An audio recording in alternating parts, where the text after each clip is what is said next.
Hey everybody, this is Andre here with the Kevin Breeze channel, and this is tips, tricks, and hidden features for the LG K31 Rebel. This phone is a very affordable, relatively new phone from TracFone, and today I'm going to be going over some tips and tricks and hidden features that you might not have heard of yet. If you want to get information on pricing, availability, or some general information about the device itself, definitely be sure to check the link in the description and watch the full review of the phone on the channel. That being said, let's get started. The first thing I want to go over is how to change the home screen settings. So the first thing you're probably going to want to do when you get a new phone, no matter which one it is going to be to change some things on the home screen and really make it your own. Well, I'm going to show you a real easy way to do this. So sure, you could change the home screen settings by going to each individual one in the settings menu, but this is a way where you can see some settings that you might not even know are there. So press and hold any finger, it doesn't have to be any specific one, on the home screen itself, and this is going to pop up. Now this menu below here is going to give you a lot of different options that you can go over. For example, specifically home screen settings, this is going to give you a few different options in itself. You can change the layout of the grid, and you can even add different types of widgets and wallpapers and really customize the design of the home screen to your liking. It's a real nice way to personalize your phone and really make it your own. So you might have noticed, especially if you're coming from an older Android phone, that there are no 3 buttons at the bottom for the navigation. It's just this little line here and not a whole lot of structure to it. Well, this is because this phone uses gesture navigation. Gesture navigation is a really nice new feature that allows you to simplify the appearance of your device while still getting the same great functionality. I'm going to show you a little bit of how it works. So in order to go to your recent apps, instead of pressing that recent apps button, all you're going to do is drag your finger up into the middle of the screen, and the recent apps are going to show up right here. And if you're in any app and want to go to the home screen, instead of pressing a home button, you're going to swipe up from the bottom. And then of course, if you're anywhere in an app where you can go back, instead of pressing the back button, you're just going to swipe from left to right and you'll go back. I really like gesture navigation, but if you don't, I'm going to show you how to get the older status bar back. So you're going to go to settings, type navigation, and right here it's going to say navigation bar. And as you can see, you have the option between gestures or buttons only. You're going to choose buttons only, and once you select this, the buttons are going to be back and you're going to have that navigation bar like you did before. Now this is really going to be based on personal taste. If you like one better than the other, or if you don't care, it really is up to you. You can change it, but it doesn't really have that much of a difference in functionality in my opinion. So now I'm going to show you a few different things about the battery. So to get to the battery section of the settings menu, we're going to of course open the settings menu and scroll down to battery and select this. Once we're in the battery section, there are a few different settings that you're going to want to know about. So the first thing is if your battery is ever draining faster than expected and you want to know why, you can come to this section and scroll down. Here it's going to say app usage, and this is going to tell you which apps and activities use the most battery power, so you can plan your activities accordingly. Another section that's really useful is background restrictions. Now what this does is prevents certain apps from running in the background, and this is going to save your battery a little bit more because when an app is running in the background, it usually does use up some battery power. Depending on which one, it can be quite a bit. So this is a nice way to make sure that that doesn't happen if you don't need it to happen, or if you need your battery to last a little bit longer. Now another thing that's really notable, see up here on the status bar, it does say battery percentage right here. We got 94% right here. You can make this go away by simply toggling this off, and then it's just going to be the battery icon. Now some people might like this better because it's a little bit cleaner looking. There's not as much going on in the status bar, but some people might actually like to see the percentage. Another thing on the battery menu that's really useful is called battery saver. You're going to want to reserve the use for this for when you're running lower on battery and can't quite make it to a charger in time. Is going to put your phone in a really low power mode and prevent it from using up any unnecessary battery. But keep in mind, that your phone's not going to run at its full potential if you are in full battery, if you have a decent charge, but are still in battery saver mode. So you should really only be using this if your battery is running low. Now the last thing I want to show you in the battery section is called battery usage. This is a more in-depth report of how your battery is being used.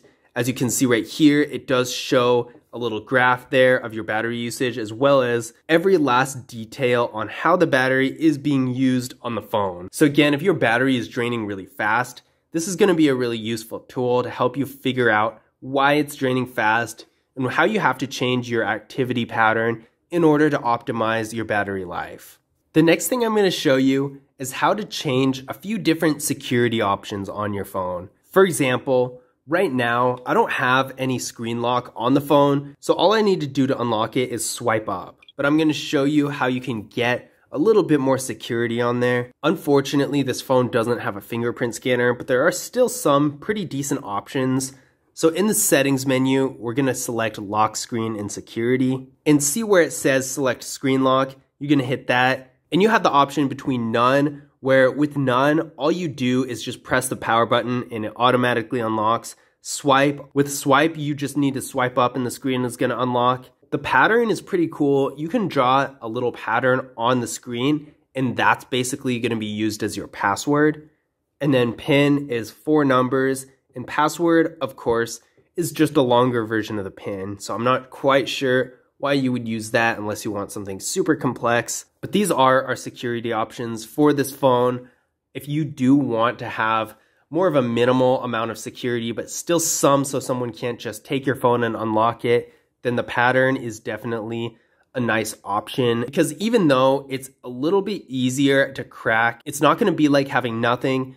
And at the same time, it's not as inconvenient as actually having to type something like you would with a PIN or a password, but it's really, again, up to you on which way you want to actually have your screen locked. Now, another thing that's becoming more and more popular with phones is dark mode, and I'm going to show you how to get that. So we're in the settings menu right now, and you're going to want to go to display, and then here we're going to select night mode, and this is going to give you that dark theme if you select that. Another cool thing that you can do with this setting is actually schedule it. So you can have the phone go into dark mode at a certain time in the day and go back to the regular light mode during other parts of the day. I think it's a real nice thing to have for some variation in the style, and it keeps things more interesting. Have you ever been in a situation where your phone falls asleep while you're trying to read something or you're trying to show somebody something? Or just as bad, your phone doesn't fall asleep and it causes it to drain unnecessary battery? Well, I'm going to show you how to avoid these things. So we're going to go to display again from the settings menu, scroll down to screen timeout, and we're going to select this. Now for this phone, you can select as little as 15 seconds or as long as completely indefinite, where the screen doesn't time out unless you press the power button. I would definitely suggest playing around with this a little bit and deciding which one is best for you, because for different people in different situations, it's really gonna have a difference. But it's nice to know that you can actually change the timing of your screen timeout to make sure that it doesn't fall asleep too early or too late and prevent you from wasting time and energy on things you don't really need to. Now, the next thing I'm going to show you is the screen time feature. So the screen time feature is a really nice one. This one's going to tell you how much time you're spending on your screen and then how much time you actually spend on each app. And it helps you a lot with time management, and you can even put some time limits on different apps if you want to. To access this, you're going to go to settings, go to apps, and then go to the screen time section. And this is going to give you a rundown of everything you spend time on. And you're also able to set timers for the app. So if you select one, you're actually going to be able to put a timer on it. And this will limit the amount of time you're actually able to spend on the app. And when you do hit that limit, it's going to give you a notification and by default, shut the app down. And you have to manually override it in order to get past that. But at the same time, if you're trying to manage your time better, this is definitely a unique and helpful feature. Have you ever been on an app like Snapchat or Instagram, for example, where you have more than one account but can't log into both at once? I'm going to show you how to manage these a little bit more conveniently. So we're going to go to settings, And this time we're going to go to extensions. Right here we're going to select dual app. And this is going to give you a list of compatible apps. And what dual app does is allows you to install a second copy of eligible apps in order to log into 2 different accounts at the same time. This gets around the rule some of these apps have where you can't log into more than 1 account at once within the app, and it gives you an alternative solution that might make things a little bit easier. Now, sometimes you might get these badge notifications on an app, for example, right here. And these are really nice when it comes to actually using them to see what's going on in certain apps, but you might have a situation where they just get annoying and you want to get rid of them. Well, I'm going to show you how to do that. So we're going to go to Settings, go to Notifications, and hit Icon Badges.